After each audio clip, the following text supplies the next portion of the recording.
Hello, friends. It is time for another SnapChick VIP weekly update show. Yeah, I don't know if we even really know what we're calling this yet, do we? That sounds good. That sounds good.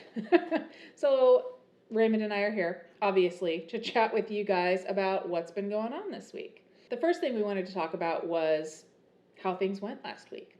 So, Raymond, what do you think? How did things go last week? I was going to ask you first. I think it went well. We're used to producing when one person's talking, so that led us right to audio. You may have noticed we're wearing lavalier mics last week. We were actually testing out two different lavalier mics. One's from Rode and one's just kind of an off-brand. They were recording in two different ways, and we had to get the thing posted for Friday. We've got to do a little more in Final Cut to get the camera switches and the lavalier switches from the two different recording devices happening at the same time. We went with the backup audio, which is an Audio-Technica USB mic.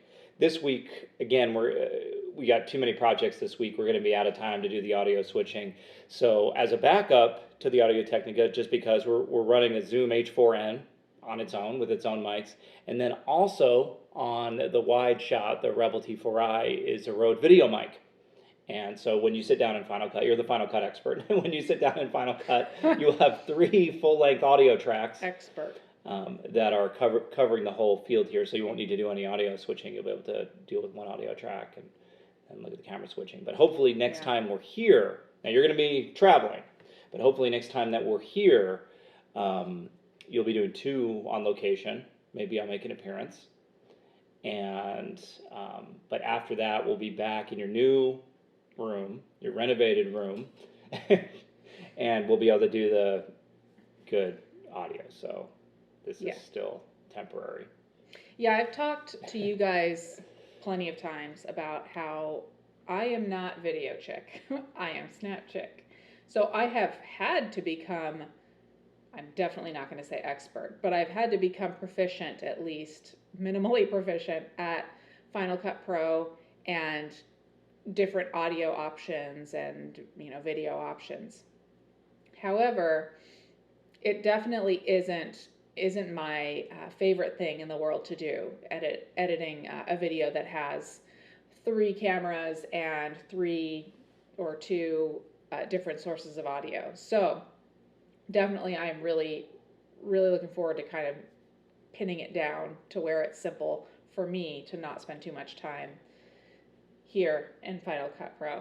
Well, you seem to either learn something new every week or learn how to do something that you already know how to do but do it quicker every week. And Final Cut's so immense. It's like Photoshop. There's so many different techniques. There's so many different ways. Yeah. I'm always suspect when someone tells me that they know Photoshop or that they know Final Cut Pro. Like, no, you don't. Yeah, true. There's like 3 people in the world who do. True. No. And I do have the additions to Final Cut Pro, motion and compressor, and I would really like to figure out motion. I have no clue how to use it, and I've had it for, it's been a long time, and I have no clue how to use it, and I know that I can do some stuff in it. Anyway, that's all kind of beside the point. I am going to be on location, so I'm going to kind of have to figure out how this whole thing is going to work. And if Raymond, if you are able to join me, we'll see how things go. So, secret locations. Dun, dun, dun. You smell like peanut butter. Tell me about this. I had a peanut butter sandwich. Moments before we went. Oh. Before we went on. Okay, that explains that. Have I ever mentioned how much I love peanut butter? I'm soaking in it. So. All right. I do. I love peanut butter. So our first topic in my notes here are my adventure from last weekend. I went to the Grand Canyon, and I brought with me kind of a telephoto setup because I really wanted to take pictures of bugs. It was a telephoto / macro setup. I had my D800. June bug. Yeah. I had my D800 and the 105 millimeter f2.8 macro lens. And there was not a bug to be found at the Grand Canyon last weekend. I am not kidding. I searched everywhere and I found maybe a couple of ants. There was nothing of interest. I was so disappointed. However, I did get quite a few photos of ravens, which I love, and a couple little squirrels. So yeah, that was kind of fun. But I kind of turned it into, since I couldn't find bugs to get, macro with it, I turned it into kind of telephoto in a landscape situation. And I wanted to talk to you guys a little bit about that because I know, what do you carry when you go to the Grand Canyon, Raymond? It depends. Probably ultra wide is good for the Grand Canyon, and that's for the- anyone that's easy going answer. for anyone going to the Grand Canyon for the first time, especially, and they're just like you go a lot. I go almost as much. If you're there 12 times a year, bring 12 different setups. If you're going there once, forever, bring a wide angle, and then anything else that you could throw in your bag. Yeah, exactly. Most people, they're going to go do a landscape shot, they're probably going to bring a wide angle lens. But that's not the only option because there's so much around. There's so much around, especially at a place like the Grand Canyon where there's lots and lots of different wildlife that you can see from a distance. It's not everything is right in front of you. So anyway, I wanted to bring that up, that I was looking high, I was looking low, I was looking across the canyon, I was looking, turning around, looking behind me, instead of at the canyon. And I really liked what I came up with. So, wanted to bring that up. If you guys have done that, send me some pictures. I'm curious, what everyone else has come up with in that type of a situation. Well, the great thing about it is it's so massive. You could be looking at 10 feet by 10 feet with a macro lens and spend all day doing that. Or you could take something like the 70 to 200, pin it to 200, and take pictures across the canyon all day of literally like 50 miles by 50 miles. And you won't have anything more or less impressive in the 10 feet by 10 feet than like the 10 miles by 10 miles. There's always more detail. You never run out of anything there. Yeah, there's always something new to see. So, the second topic that I wanted to talk about today is art books. And I didn't talk to you about this beforehand because I wanted to get your off-the-cuff answer. No. But I was actually... This is real. Like, we don't plan this. This one was especially unplanned. I like to keep you on your toes. So I was perusing artnews.com, one of my favorite websites to go just when I want to relax and just look at some fun stuff. And there's an article on there called 14 New Art History Books to Change Your Mind. And anyway, it's just different books. And it really got me thinking about, what is my favorite art history book or art book that I have?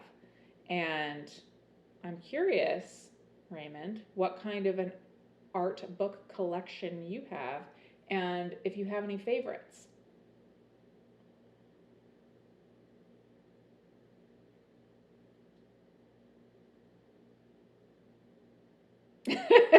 Nothing? Am I supposed to be talking now? Nothing? Come on, I know you have at least one art book. I don't. I have some architecture books. That's art. I've got, I always go to Bookman's when I'm in the Flagstaff area and look through books and then never buy any. I've studied, some of it, Renaissance art and stuff. I've studied so much in school where I don't go out and buy those books. It wasn't painful memories, but like, I really prefer, rather than pick up the book, I'd rather just go to the museum. It's being in a smaller city like Phoenix, like you can get to the museum pretty quickly. And no, it's not the same collection as you might have in New York. And, the choice of different museums is, for me, it's very physical. I want to be where the artwork physically is. I want to feel the energy that's in that canvas from the artist. I know that sounds weird, but that's how I think about it. And I feel that energy a lot when I'm around, like in a room full of paintings. Like it's almost like it's overwhelming sometimes. When I pick up an art book or like look at something on an iPad or something like that, like I get nothing. I've got nothing. I just have a flat line. But well, since you asked, love art books. I do. I love them. I would have 1,000 of them if I could. I can't. So I don't. But I did want to show you my favorite art book. But I have to get it. Hold on.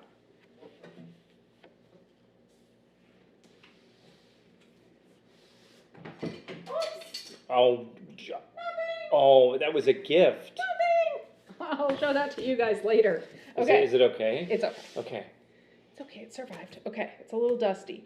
But my favorite... Knocked over a sculpture. A kinetic sculpture. My favorite art history book is the big old Gardner's Art Through the Ages book. And it's big, and oh look, I've got like sticky notes and all sorts of stuff in here. But okay, let me tell you the reason that this is my very favorite book. When I first got into college, I was not an art history major. I was a biology major, and then an aerospace engineering major, and then a business major. And then when I finally made the decision, I was one of those. Hey, I'm not gonna lie, my parents made me go to college. I had no idea what I really wanted to do with my life. I just was like, okay, I'm supposed to go to college now, so I will. Now? So I know, right? But anyway, so I did, I remember taking an art history class in high school, and I really liked it. But you know, I didn't do anything else with it until college. I had a friend tell me, well, you seem to like art a lot, you know, if you don't know what you want to do, maybe you should take an art history class. So I don't know how I slipped it into my schedule because my parents paid for my tuition for college. So I don't know how I slipped it into my schedule without them like knowing that I was taking an art history class, but I did, and because they would not have approved. And this book was the first thing that like I bought for myself. It was an expensive book at the time. I remember buying it on Amazon when Amazon was not a common thing that people even used. And I don't even think it was called Amazon at the time. It was called like books.com or something. But anyway, that's why this is my favorite book, because this was me saying, this is what I'm going to do. I'm going to go and be an artist. So that's why this is my favorite book. All right, so the next topic is the photo shoot that we did this week, which was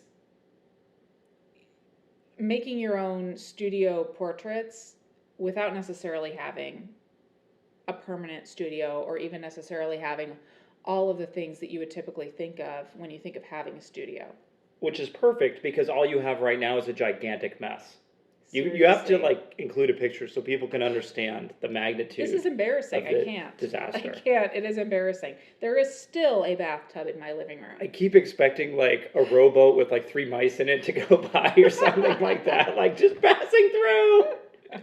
Like don't mind us. It's hit that point where like if you tried to clean something, it would just make another part of the room. It's a puzzle that cannot be solved. Seriously, there is stuff everywhere, and I don't know. Why do you have so many I don't know things? how I've done so. Like I've been able to be productive in this environment. I have no idea. They bring the dumpster, they put it on your like front sidewalk or something, and you throw everything in, and they drive it away. Don't tempt me because I will you are a, have you. You that are will a be your hoarder. next assignment. You are I'm not hoarder. a hoarder. I'm not, and if you try to get rid of Veronica, I will be angry. Anyway, yeah, it's been a big mess, and that is what made me think of this topic for us to do this photo shoot. So once I knew what the topic was going to be, I needed to figure out some sort of look to a theme. A theme that hopefully I hadn't really done before, and I came up with kind of 1940s. Kind of high contrast black and white was what I had in my head, and I wanted it to be kind of reminiscent of the 1940s, but definitely with a modern twist because I'm no expert when it comes to hair and makeup. So I can't exactly make myself look like that because those ladies were perfectly coiffed and I can't do that. So that was my idea. To get myself ready, I just grabbed a black dress, and I put some, kind of, I did some research online to what the women really looked like in the 1940s, how they put on their makeup,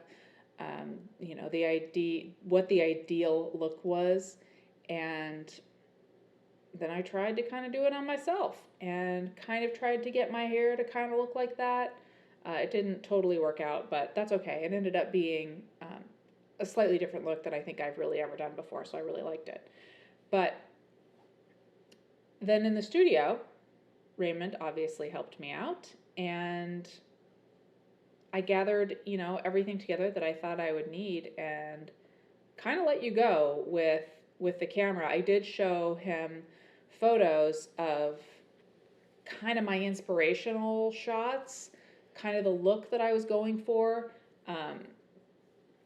They were all fairly different, but yeah, there were some themes in the way things were shot. I mean, we looked at a lot of Hollywood headshots and things like that. The light was, they were more conservative about light coming in straight, a lot of light coming straight, a little bit of shadow towards the edges, but it was very much to, probably because of the film techniques at the time where you basically had to, had to do that very even lighting. So again, we didn't.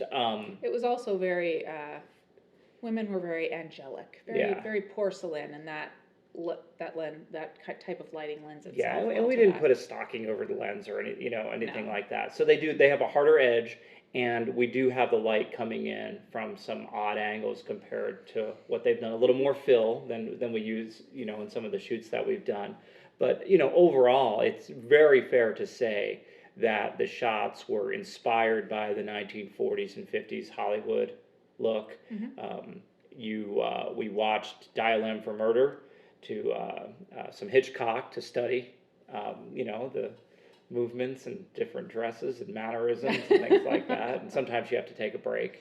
Yeah. So, I think it worked pretty well. So let's talk about the setup and then as we talk about the pictures. So in this first photo, I was definitely trying to capture the wide-eyed, angelic look of the ideal woman, and my eyes don't really do that, but I went with it. I went with the looking into the light type of a look. What I did there with the lighting was to the right. From our vantage point, not from your vantage point, to your left, I had one of your alien bead strobes, shoot through umbrella, works a lot like a softbox. And what I noticed was, because this is a makeshift studio and the backdrop was what your wall and curtain happened to be, your outfit was blending into it. So I added the light off to your right, our left, looking at it, which was fill. So it's a bounce umbrella. And very low power. I mean, a bounce compared to a shoot through is 10 times the power coming from the bounce umbrella. So it was literally pegged all the way down to like 1/32 or whatever it is. That's the lowest it'll be. It's an Alien B AB 800. So it could have been an AB 50, whatever their lowest one is that they make, because it just was enough to show that you have a shoulder, and it blew out your hair just a tiny little bit. All the channels weren't blown out. It's not blown out to bright white, but the camera was telling me some of the channels, at least one of the channels was blown out. But I went with it because you were going with the angelic look. It can be a little bit surreal. We don't have to get hung up. I don't have to spot meter on your hair. I couldn't, meter with the camera anyway with the strobes. I would have had to use like an incident meter. But so the hair got, burnt a little bit. I think it looks good. I think it brings the eye right there, and then down across the image there's a little bit of shadow, probably just a touch more than we saw in some of the sample photos. Yeah, and it's a good contrast, and that's what I was going for at that high contrast look. That was my initial thought. So, cool. So, and by the way, you guys will be seeing that video later today, the video for everybody, where I will talk about how I dealt with, the three main ways I dealt with. How she dealt with me. How I dealt with Raymond. No, the three main ways that I dealt with being in this environment, this makeshift studio environment. Same lighting. Same lighting. Hot on the blonde hair. from our left, your Mhm. right. I'm just gonna say left and right. I'm just gonna say left side of the picture, right side of the picture. Okay. To heck with you. It's us. Okay. Our left. Okay. So same setup. Now, what was your style here? What were you thinking? Well, some of the photos that I looked at were more vixen-ish. Definitely I saw a lot of photos that were, the angelic kind of ideal housewife look. But then there were those few that sneak in that were, the girls trying to seduce the guy or whatever. So Well, you've got the jewelry in this that's kind one. of what. You've got the bracelet. Yeah. There wasn't a whole lot of jewelry in that time period. I think it's the whole, war issue. So not a lot of jewelry, but I did throw something on just, I don't know, to add a little bit of interest on top of, actually painting my nails and wearing lipstick. Well, I like how you made it work with the shoulder and the arm. It kind of rounds out the photo. The first one kind of disappears towards the end of the photo, and that's fine. The emphasis was basically on your face and your eyes, but this, tells more of the story. Yeah, as a model, it's you always have to be thinking about where the light is and where the light isn't, and not only that, but knowing how to frame yourself in a photo. That's something that I didn't even really understand until I started taking so many self-portraits. But just knowing how to frame yourself, and just with my arms I was framing myself, and then on top of that, how every little thing changes your shape. So even just me crossing my arms over myself like this, even if I would have chosen to crop the image above my arms, it just would have given me a different shape than had I had my arms down. Do you think it gives you an advantage as a model that you're visualizing? I can see while I'm shooting, you're visualizing what I'm seeing. You're not looking at the camera, you're looking at my brain, you're doing a 180. Yeah, I think it gives me insights on both sides. Since I started doing so many self-portraits, I have so much more, it's so much easier for me to work with models now. And I always had, an okay time because I'm a girl, and, I know we all want to look our best, and I get it. But since starting to do, the stuff in front of the camera, I get it a lot more. But, so yeah, both ways, I'm definitely worlds better for it. So I would suggest any model try to do a little bit of work with the camera, taking pictures of people, anybody, not even necessarily, formal studio portraits or something like that. Just take pictures and, I think it sounds to me like the two exercises are photographers taking self-portraits, and that's something a lot of your viewers end up doing because inspired by you, which is great. I'm not doing that, but and then number two, like you say, have the model use the camera, put the neck strap around their neck, and say, hey, you take some pictures of the mannequin, take some pictures of the photographer, so that they understand the cause and effect of what they're doing. I mean, I never have once had to tell you to sit up straight. And that's the first thing. I used to do headshots at a local modeling agency, and I'd work with 80 people on a Saturday morning. I ended up stopped doing because I didn't like doing that. It's impossible to work with 80 people in about 3 hours. But everyone sits down like this. Yeah. And I was like a broken record. Okay, sit up straight. No, more chin up, or whatever. And because of your experience, really on both sides of the camera, you sit down and you're on. I'm fumbling with the focus, and you're like, I was ready immediately when we started. Yeah. What's the problem? Yeah, because I know what I want, and I know how to get myself there at this point. I've done so many self-portraits. So I don't know if I would necessarily put my camera strap around just any model's neck, but definitely if you guys have a model in the studio who is trying to learn and who you can tell is enthusiastic, let her know, hey, or him, let them know that, maybe you could help them out, and it could be a kind of a mutually beneficial type of a teaching session. Yeah, when it's the serious one who's ready to advance, that's something for Mhm. their arsenal, is to be able to crop a decent headshot from the photographer's perspective. Yeah. That can go a I can see that going a long way. Yeah. Um, So let's Let me talk about shooting data real quick, Okay. since you don't even know what. Oh yeah, I don't even know. What Basically, you were I said we were using the 85 f1.8. It was on my D600. I set it to f2.8 for the majority of these shots, except for the very end. We were shooting at the sync speed, which on the D600 is about 1/200th. So I left it there, and I was adjusting exposure and ratios and everything just with the lights. So I was shooting manual on the camera, but really I was adjusting manual from the light perspective. So that was my thought process. I don't like doing both, juggling both at the same time. So I picked one, which was to adjust the lights and leave the camera the way that it is. From the working with the model perspective, I had two variables. I had two lights. For some of these, I used one light. I wasn't doing lights and camera while she's sitting there getting bored going, oh my God, what's this guy doing? Because I didn't know what I was doing, because you told me about 5 minutes beforehand what we were doing, so where we were working and I stuff like that. gave you example photos. So it would only be better if we had actually Yeah. planned. We did plan a little bit. We did look at the sample photos, but I didn't know exactly where in the room we'd be shooting here. So anyway, the shooting data, maybe you'll put some of it on the screen. I don't know what you do with that, but it's basically consistent throughout. I'll talk about a little adjustment that I made at the end, but we're like 10 pictures away from that. Okay. So moving on. Same again. Same again.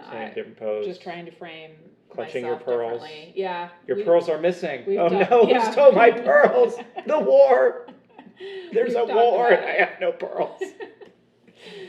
And same lighting again, but I turned around. Turned around, eyes wide. Open. Eyes wide. Trying very hard to look angelic. Very intense. Angelic and intense. Ah. Yeah, there she is. So I started editing some photos while she was editing the first photos. True. While I was trying to make everything look very in my head, I was like, it's going to be high contrast, black and white. Well, I started with good intentions, because my intention was to go for that early Technicolor look, where where you could go to I wasn't born yet, but you could go to a color movie for the first time. But if we look back at that color today, it wasn't color the way we know it today. No, I loved it though, the way it was. It was like these rosy cheeks and these bright red lips. Oh. Yeah, it was almost pretend, and I'm sure they had all kinds of processes to make it. I'm sure it didn't. I'm sure if we looked at an actual color negative from that point in time, I don't know, maybe it did look great. I guess, I don't know. That sounds like an interesting project. Well, I guess the question is did they use the film stock as an internegative, or did they have to do all those adjustments before the light hit the film with all kinds of filters and stuff? I don't know. I'm not a 1940s Technicolor filmmaker. Maybe somebody knows. So anyway, this is a bleach color bleach bypass effect that I was going to work with some more, and I ended up increasing the contrast, sharpening it up a little bit, and it turned into almost a comic book villain type thing. The colors are a little too pronounced. They're not as soft like they would be at the time, and I did a series of 3 like this, so we can advance. 1, 2. That's got the arm up, and then I think the third one's my favorite, because you fold your arms and you're like, so you've survived the first challenge. Yeah, the first challenge. But can you outswim my crocodiles? And then I fall into a crocodile, making this fantasy in my head. Yeah, that would have been good for me to think about. Oh well. So that was a little bit of a departure from the original theme. Again, inspired by, I think it's a modern interpretation of what color would look. It's a little bit sharper. We don't have Vaseline on the lens or whatever they did, back then. So it's definitely, it's a little too 3D. It's a little too well crafted, It is. I like how. But look how at the shadows on the cheeks. Yeah, I like how everything comes right to the face, evil. because, even my hand in the front here is blurred out because you used such a wide aperture. Yeah, I've got a stupid little light spill in the lower left, but it kind of adds to the works. comic book kind Yeah. of like there's an explosion coming. I kind of like this picture actually kind of reminds me of my Halloween shoot from I think 2 It is a years little ago. bit, yeah. That's one of my favorite shoots. The shadows are the same. Yeah, I adore that one. So, moving on. Moving over to the couch, where I threw a faux fur over my bright orange shiny couch. This one, I was really trying to get this same kind of look, and it just didn't work because I couldn't get my hair to flop over my eye the right way. But I did want that come hither look in this one. Like maybe after the party's over and I'm like, oh, laying on the couch trying to seduce some dude into something or out of his money or something. And you've got that shimmery, I don't know what that thing's made of. You've got that shimmery blanket thing. Polyester. I know it's chemicals. not an animal product because you don't do that. Yeah. But I was actually concerned about that it was reflective when I saw it. I was like, what are we going to do with that? Put that in the other room? And you said, no, we're shooting with it. And I was nervous about that because I didn't want it to upstage any of the highlights from your hair or anything like that. But as it turned out, if it hadn't been like that, because we were trying to dissolve the background and I was being very selective with the lighting and low power on the lighting, it actually worked very well to show that you're actually on something and you're not like literally just like floating in the air. Yeah, I knew that it would work because I've actually used this blanket before. I used it a couple of years ago at Christmas time in front of the fireplace. So with the fireplace lighting, I knew that the blanket would be a little bit reflective. And I should also mention that I knew that this situation would work for me right now because I have blonde hair right now. If I had dark hair, as I sometimes do, this whole thing wouldn't have worked quite the same way. So I still could have made it work, but it would have been, a little bit more difficult because I would have had to figure out some other way to define my head. Yeah, I mean, this is extremely low power. This is with one strobe, extremely low power, and your skin, the makeup, the hair, it was like a reflector. It was like shooting at a reflector. Mm-hmm. Again, with the shallow depth of field too, with my hand in front and even my hair back behind me being blurred out, I like that. This might have been over to f1.8. We'll have to double check. Same kind of a look, but looking away, kind of. I kind of like this one because it shows off my makeup a little bit, and I put in a little bit of work on it. So, so I'm glad that I got a photo of it. And I edited these last 3. These were shots where, this one not as much as the other one, where it was back to the theme of shoot without a studio. Now this one, it's got the same blanket in the back. The next 2, we're going to see more things in the back. Mm-hmm. So I was definitely at f1.8 on this one, I hope.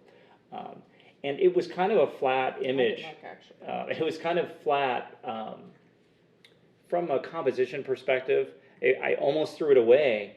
And I said, well, what if there's something to be learned from this, I guess, is, well, what if I take advantage of the fact that the lighting is flat and the lighting on the hair was flat and I didn't have... f2.8. Okay, this was 2.8. I think the last 2 are 1.8.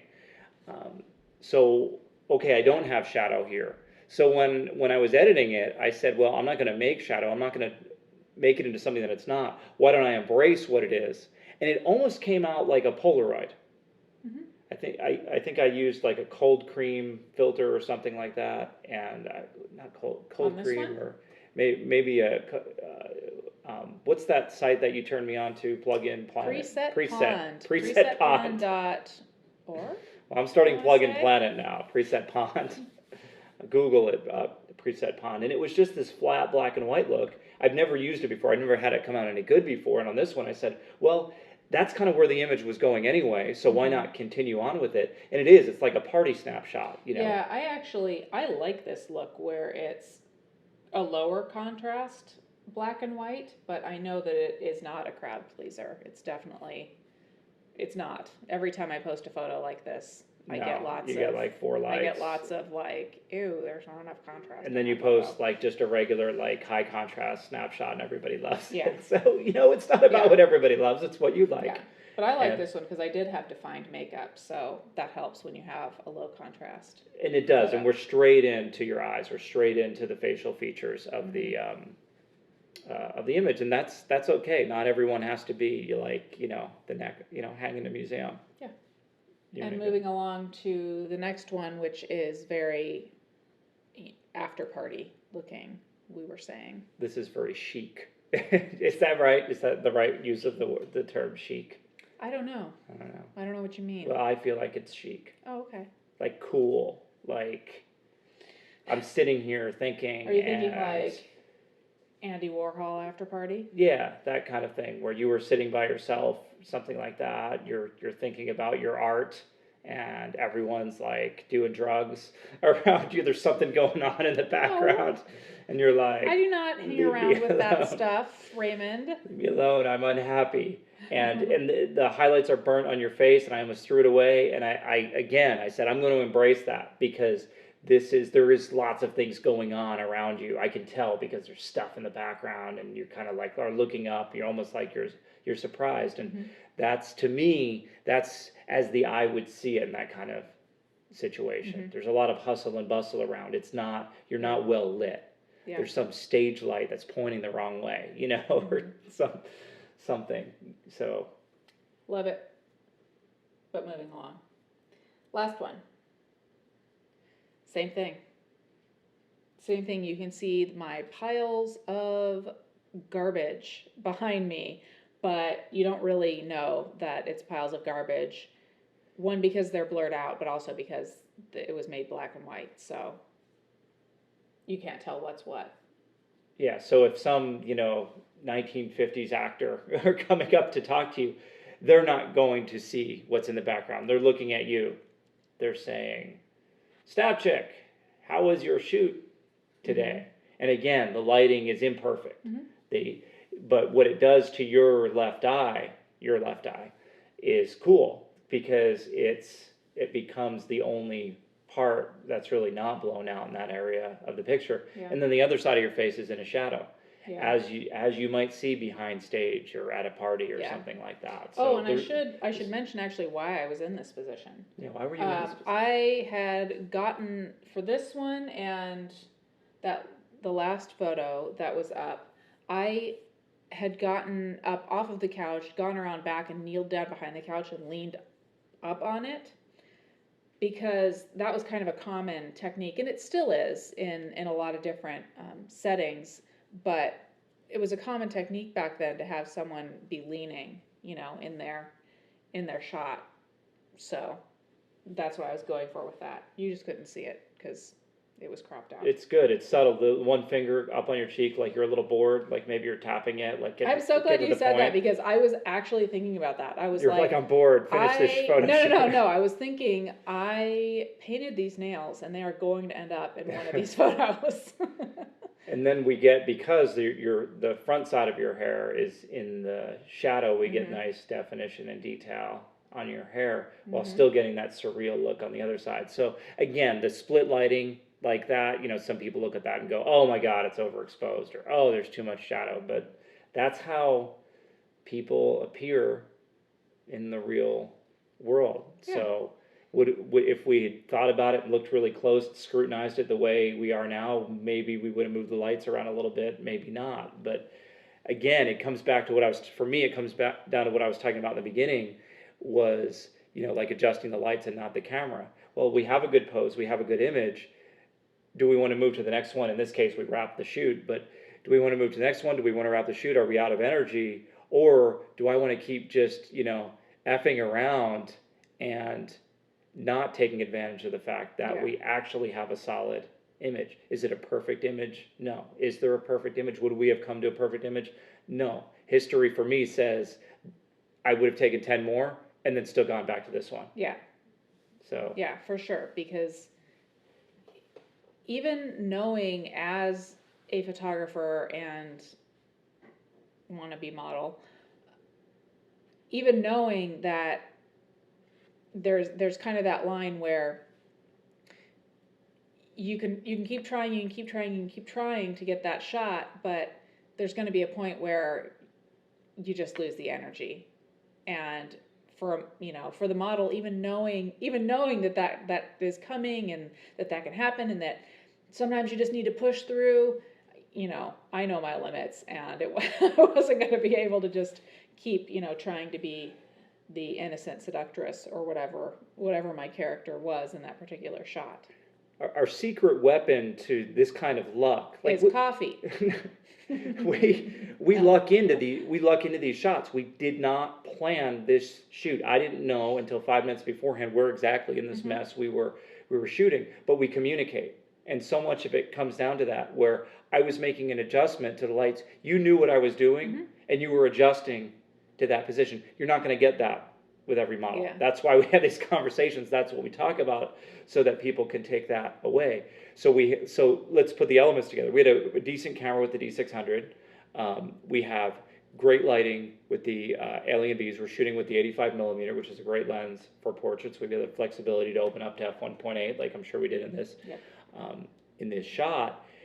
And we've got a model who knows what she looks like from both sides of the camera, and we've got me who can click a shutter button somewhat reliably, and things will come together. If you take your ability to see yourself from the other side of the camera, if you take this lighting away, and we're trying to do things with shades and curtains and stuff like that, or inferior products, you're struggling with something, you're fighting with something, you're fighting the lights, you're fighting the camera, you're trying to get the model to understand how she looks, and it falls apart. So I think the lesson here, which we didn't plan on really any lessons, is focus on those 3 or 4 elements.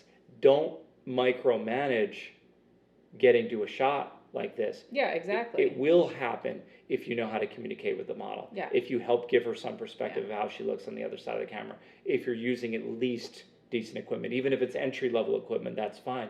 Be fluent with it, be comfortable with it, so you're not trying to figure out how to change the ISO, and then the model starts getting bored when this isn't what you're going for. Yeah. I mean, your shoot may go completely sideways, and you might still get something great out of it. So with those elements, I didn't even really think about this because we don't have to, but with those elements, I never thought about the poses. You were thinking about the poses. You didn't have to think about what's that idiot doing with the camera and lights, because you trust that I know what I'm doing with the camera and the lights. So kind of came together. I think this is one of the better shoots that we've done together. They're not the technically best images from a nitpicker standpoint, but they're going in my portfolio. So yeah, I like them. I don't know what made me just think of it. Oh, I know. You were talking about how a model doesn't, see herself on the other side of the camera. It reminded me of this model that I had in the studio years ago. And she had told me before she came in that she was very expressive.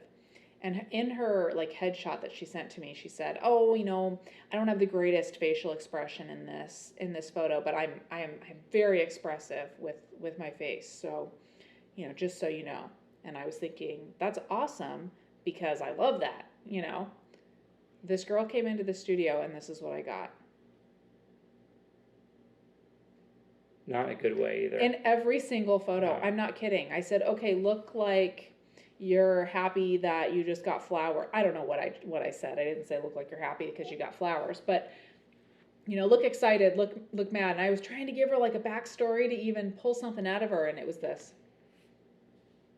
No. Yeah, it was I know sad. which shoot you're talking about now. I've shown it to you. Please don't show a link, post a link to that. Okay. But so now let's talk about some VIP mail. I had an email from Brian about fireworks.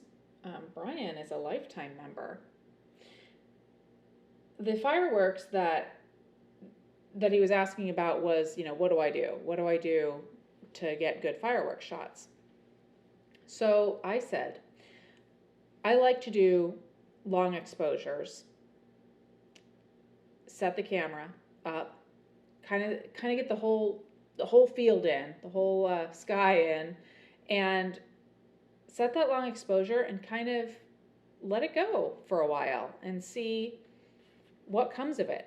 It's always kind of experimental that way and surprising, and it allows me to actually enjoy the fireworks show while I'm there instead of, trying to capture one certain fireworks shot that I have in my head, which interestingly fits in really well with this photo shoot that we just did and what we were just talking about, going with the flow, working with what you've got going on. I did mention that sometimes it is fun to bring a telephoto and trying to get one of the, fireworks explosions going off kind of in a closer up in your face photo. But that's what I like to do. I like to enjoy the show and set that long exposure, get the whole thing in, and then see what comes of it, because then it's like I kind of get to enjoy the fireworks show twice. I get to enjoy it the first time, and I get to enjoy it when I discover my photos later on. And I've seen dads and people at school events and people at fireworks shows where they spend so much time, and I'm not saying it's wrong. Everyone's got their own thing, and if you want to spend a lot of time with your camera at a fireworks show, spend a lot of time with your camera at a fireworks show. But like, to me, especially like the school events, dad's in the back with the big, $1,000 tripod and like 2 cameras and stuff like that. And it's like, are they ever going to watch it? And I'll bet the answer is no, most of the time. And then B, they're so wrapped up like we are running around because of the 20-minute time limits and stuff like that. And that's why some of these guys have 2 cameras and whatever. And they're not covering it. They want to preserve the memory, and that's good. But were they ever even really seeing it? Yeah, they weren't ever really present. Yeah. They were always in their little space. And I've done that. I've gone to sports events that friends were doing and stuff like that, where like the game was over and I'm like, I was taking pictures all the time. I'm like, oh, how like, I almost didn't know like how they did. Like, oh, how did you guys win? Like, and I was right there on the sideline like the whole time. Yeah, I mean, it's an easy trap to fall into anywhere you are and anything you're taking a photo of. It's an easy trap to fall into. I have to capture this in the way that I've decided that I have to capture it. Well, you don't. You can actually just enjoy it. I mean, unless you're there on assignment. If you're getting paid, maybe capture pay it. Attention. Like, maybe get the settings right. Yeah. But if you're there for yourself, oh, for Christ's sake, just have a good time. Wow.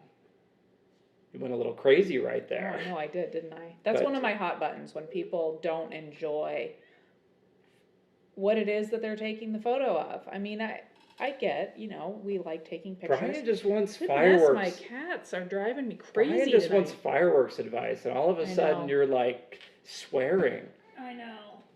I'm sorry. Brian. I was going to try and get Mischief up to just because you don't like taking pictures of fireworks. No, I get your point completely. If I'm sitting on a blanket, yes, I am probably going to bring my camera. I'll probably either bring a mini tripod or like the smallest cheap tripod, set it up, put it on bulb mode, click the shutter every once in a while. Another thing I do that with fireworks that I totally didn't even think about until just right now is Mischief is rubbing herself on my tripod. No, don't do Mischief, that. That's a cheap tripod. That could break. Yeah, the whole thing is going to fall down. You have to cut to that camera so people can see it like falling. Mischief. This tripod's already like the leaning tower. It is. That's the one that went into the pool a long time ago. That wasn't nice. Anyway. I was trying to pick her up. As I was saying, one of the things that I do with fireworks that I didn't think about until just now, and I like to do this actually with different events, not just fireworks, but I like to get people's reaction to what's going on as well. If I can, like one of my very favorite fireworks photos that I've ever taken that I could not tell you where it is or when it was taken it was a kid's face. And you could see, it was a kind of an oblique angle. You could see just part of the child's face illuminated, almost in profile. And you could see the firework going off in the distance. And it was kind of a lucky thing. I was trying to get you know, the You're profile. trying to get a picture of just the kid and Yeah. not have any fireworks No, going off in the no. background. Sort of, but You were a little drunk at a public park.